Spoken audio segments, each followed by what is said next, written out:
जय श्री कृष्ण मित्रों, मैं दिनेश भारद्वाज। स्वागत है आपका हमारे YouTube चैनल पर, जिसका नाम है मोटिवेशनल स्पार्क। श्री कृष्ण कहते हैं, जहाँ मेरा नाम गाया जाता है वहाँ मैं स्वयं वास करता हूँ। जीवन के हर मोड़ पर जब परिस्थितियाँ हमारे खिलाफ जाती है, जब मेहनत के बावजूद फल नहीं मिलता, जब अपना ही साथ छोड़ देते हैं, तब सबसे जरूरी होता है धैर्य। श्री कृष्ण ने भगवत गीता में यही सिखाया है कि जो व्यक्ति कठिन समय में भी शांत रहता है, संयम रखता है, वही जीवन का सच्चा विजेता बनता है। श्री कृष्ण कहते हैं, जब इंसान का मन स्थिर रहता है तब वो किसी भी परिस्थिति में टूटता नहीं, बल्कि और मजबूत बनता है। बुरा वक्त हर किसी के जीवन में आता है। श्री कृष्ण के अनुसार धैर्य का अर्थ केवल चुप रहना या इंतजार करना नहीं है। धैर्य का अर्थ है कठिनाई के बीच भी अपने कर्म, अपने विश्वास और अपने लक्ष्य पर अड़िग रहना। जीवन की नदी में तूफान हर किसी के हिस्से में आता है, पर वही नाव किनारे पहुंचती है जो तूफान में भी संतुलन बनाए रखती है।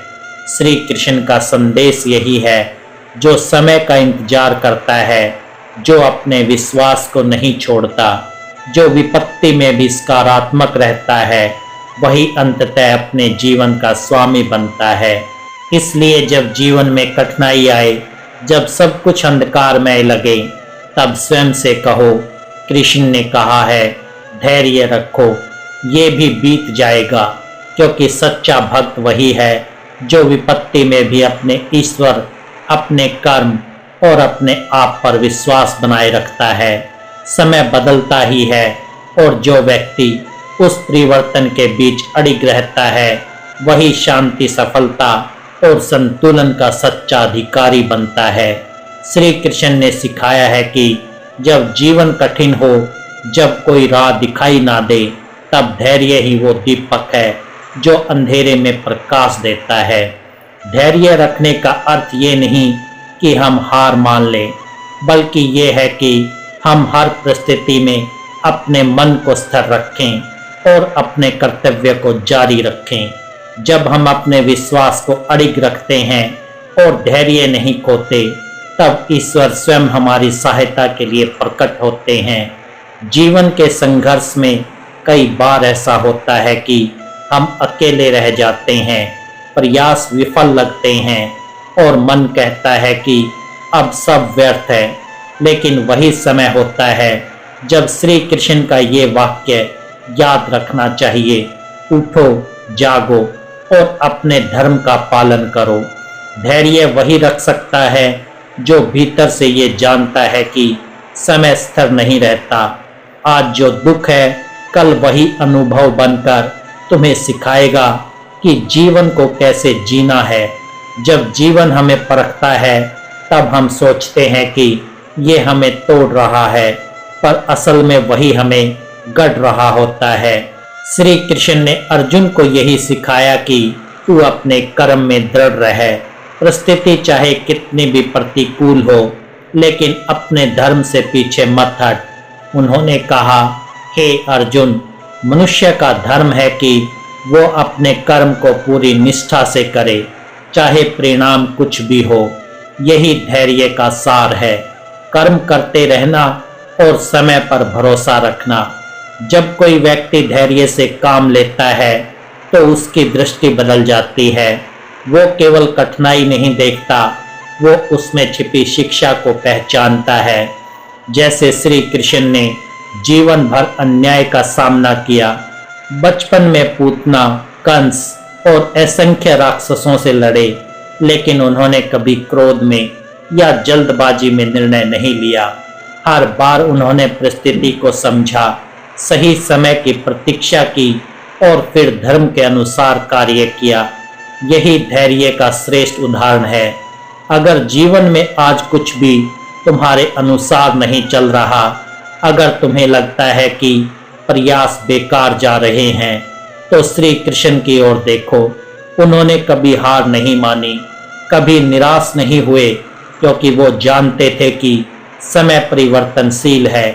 धैर्य वही रख सकता है जो ये समझे कि जीवन की हर कठिनाई एक अध्यापक है। एक साधु से किसी ने पूछा, आप हमेशा शांत कैसे रहते हैं? साधु ने उत्तर दिया, क्योंकि मैंने ये समझ लिया है कि हर परिस्थिति मुझे कुछ सिखाने आई है।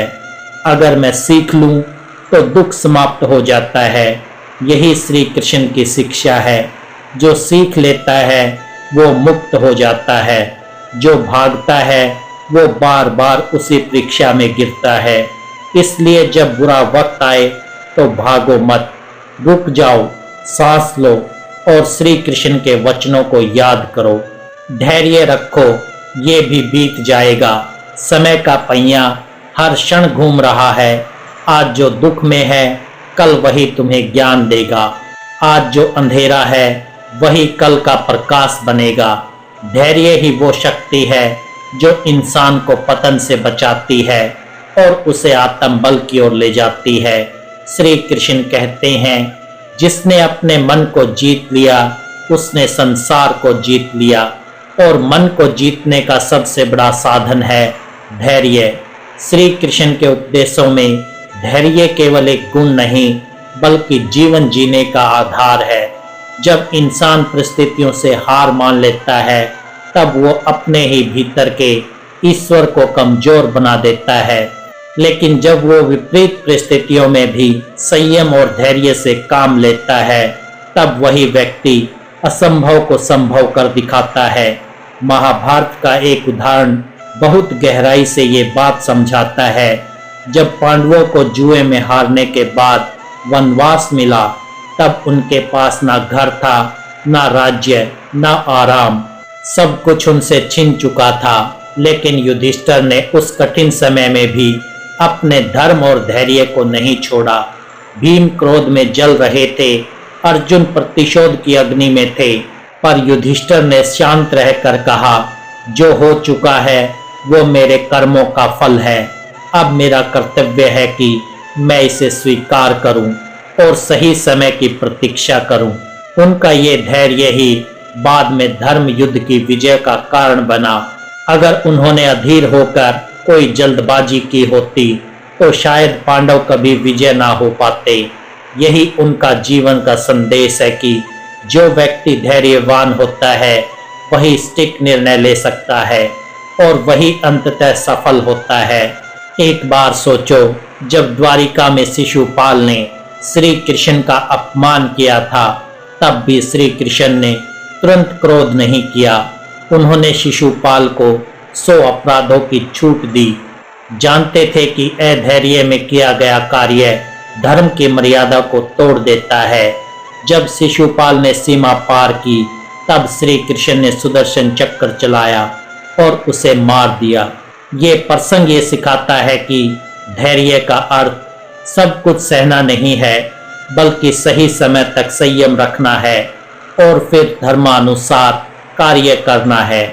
धैर्य वो शक्ति है जो व्यक्ति को क्रोध, भ्रम और भय से बचाती है ताकि वो स्पष्ट रूप से सही निर्णय कर सके। एक और उदाहरण लो, जब अर्जुन ने विराट युद्ध से पहले श्री कृष्ण से पूछा कि वे किस पक्ष में होंगे तो श्री कृष्ण ने कहा, मैं स्वयं किसी से युद्ध नहीं करूंगा। मैं एक पक्ष को अपना सहस्त्र सेना दूंगा और दूसरे पक्ष को अपना मार्गदर्शन। कौरवों ने श्री कृष्ण की सेना चुनी और पांडवों ने श्री कृष्ण को। स्वयं अर्जुन का ये चयन उनके धैर्य और विवेक का प्रमाण था।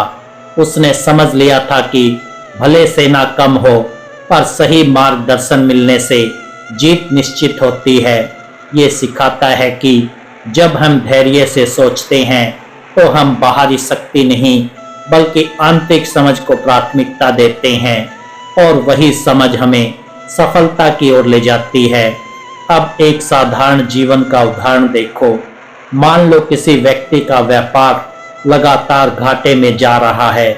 वो दिन रात मेहनत करता है पर परिणाम नहीं मिलता। ऐसे समय में अधैर्य से वो गलत निर्णय ले सकता है। शायद व्यापार बंद कर दे या दूसरों को दोष देने लगे। पर अगर वो धैर्य रखे, अपनी गलतियों को समझे, नए तरीकों को अपनाए और मन शांत रखे, तो धीरे धीरे परिस्थितियां बदलने लगती है। श्री कृष्ण कहते हैं, जो व्यक्ति अपने मन को नियंत्रित कर लेता है वो परिस्थितियों को भी नियंत्रित कर लेता है। धैर्य वही नियंत्रण है जो बाहरी अस्थिरता को भीतर की स्थिरता में बदल देता है। एक और गहरा उदाहरण है, जब श्री कृष्ण ने कंस का वध किया तब भी उन्होंने क्रोध में नहीं बल्कि धर्म की रक्षा के लिए कार्य किया। वे जानते थे कि समय आने पर ही उचित कर्म फल देता है। अगर वे बचपन में ही जल्दबाजी में कार्य करते तो उनके कर्म अधूरे रह जाते। धैर्य ने ही उन्हें वो शक्ति दी कि वे अपने उद्देश्य को पूरा कर सकें। ये जीवन में भी सत्य है। कई बार हम चाहते हैं कि सफलता तुरंत मिले, सम्मान तुरंत मिले, पर जीवन में हर चीज का एक समय होता है। जैसे एक पौधा जब लगाया जाता है तो उसे तुरंत फल नहीं आता, पहले उसे जड़ें पकड़नी पड़ती है, मिट्टी की गहराई में शक्ति बनानी पड़ती है। जो माली अधैर्य होकर पौधे को बार बार खींच कर देखता है कि वो बढ़ा या नहीं, वो उसकी जड़ें तोड़ देता है। पर जो धैर्य रखता है, प्रतीक्षा करता है, वही एक दिन उस पेड़ के फल का आनंद लेता है। श्री कृष्ण इसी प्रतीक्षा का नाम धैर्य कहते हैं। श्री कृष्ण का ये वचन सिखाता है कि जो व्यक्ति धैर्य रखता है वो अहंकार से भी बचता है, क्योंकि उसे पता है कि सब कुछ समय और कर्म का परिणाम है। इसलिए जीवन के हर मोड़ पर जब मन थक जाए, जब सब कुछ उलझा हुआ लगे, तब केवल एक बात याद रखो, धैर्य रखो। श्री कृष्ण ने कहा था, जो समय का सम्मान करता है समय भी उसका सम्मान करता है। कठिन समय में जो व्यक्ति स्थिर रहता है वो अंततः अपने भीतर की शक्ति को पहचानता है और वही शक्ति उसे हर असंभव को संभव करने की क्षमता देती है। श्री कृष्ण के अनुसार धैर्य केवल एक प्रतीक्षा नहीं बल्कि एक साधना है। ये वो अवस्था है जब व्यक्ति अपने मन को स्थिर रखकर ईश्वर की व्यवस्था पर भरोसा करता है। जब हर परिस्थितियों से भागने की बजाय उन्हें समझने की कोशिश करते हैं, तब हम धैर्य की सच्ची भावना को जीते हैं। महाभारत के प्रसंगों में श्री कृष्ण ने बार बार ये सिद्ध किया कि अधैर्य विनाश लाता है और धैर्य निर्माण। तो दोस्तों, मैं दिल से आशा करता हूँ कि आपको ये वीडियो पसंद आया होगा। यदि वीडियो पसंद आया हो तो वीडियो को लाइक करें, चैनल को सब्सक्राइब करें और कमेंट में जय श्री राधे कृष्णा लिखकर अपनी भक्ति को व्यक्त करें।